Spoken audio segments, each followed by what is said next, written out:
साथियों, मन की बात की एक और विशेषता रही है। मन की बात के जरिए कितने ही जन आंदोलन ने जन्म भी लिया है और गति भी पकड़ी है।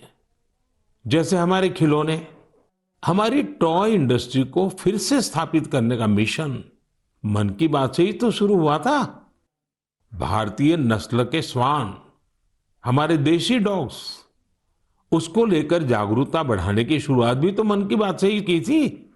हमने एक और मुहिम शुरू की थी कि हम गरीब छोटे दुकानदारों से मोलभाव नहीं करेंगे, झगड़ा नहीं करेंगे।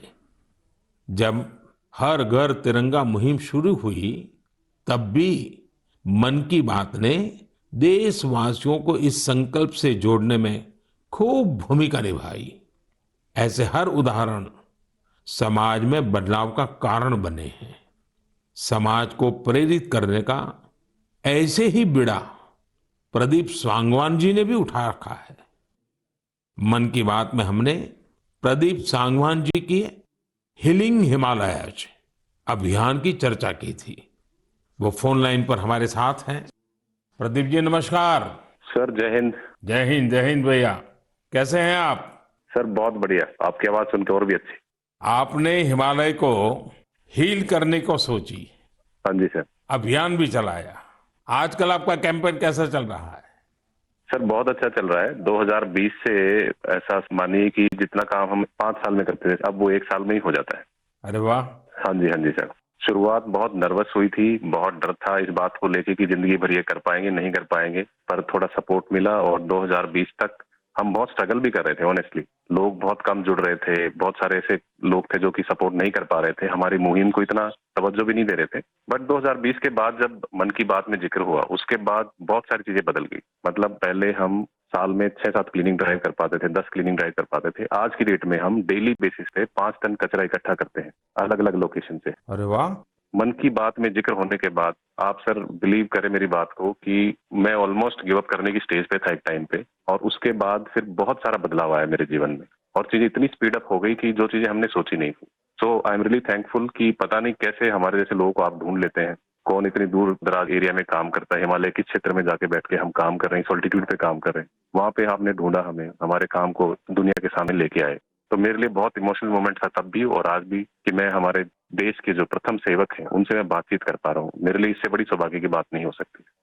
प्रदीप जी, आप तो हिमालय के चोटियों पर सच्चे अर्थ में साधना कर रहे हैं और मुझे पक्का विश्वास है अब आपका नाम सुनते ही लोगों को याद आ जाता है कि आप कैसे पहाड़ों की स्वच्छता अभियान में जुड़े हैं। हाँ जी सर।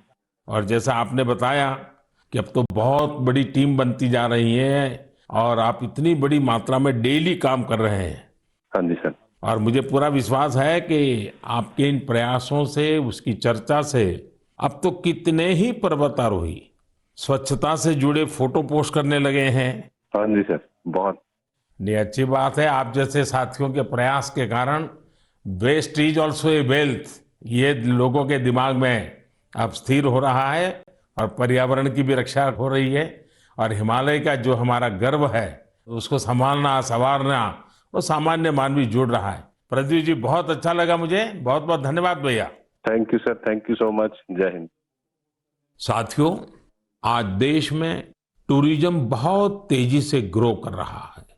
हमारे ये प्राकृतिक संसाधन हो, नदियां, पहाड़, तालाब या फिर हमारे तीर्थ स्थल हो, उन्हें साफ रखना बहुत जरूरी है।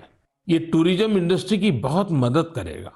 पर्यटन में स्वच्छता के साथ साथ हमने इनक्रेडिबल इंडिया मूवमेंट की भी कई बार चर्चा की है।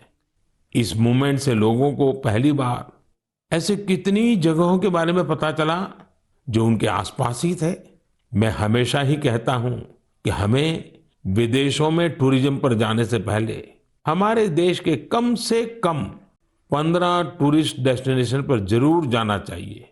और यह डेस्टिनेशन जिस राज्य में आप रहते हैं वहां के नहीं होने चाहिए, आपके राज्य से बाहर किसी अन्य राज्य के होने चाहिए। ऐसे ही हमने स्वच्छ सियाचिन, सिंगल यूज प्लास्टिक और ई वेस्ट जैसे गंभीर विषयों पर भी लगातार बात की है।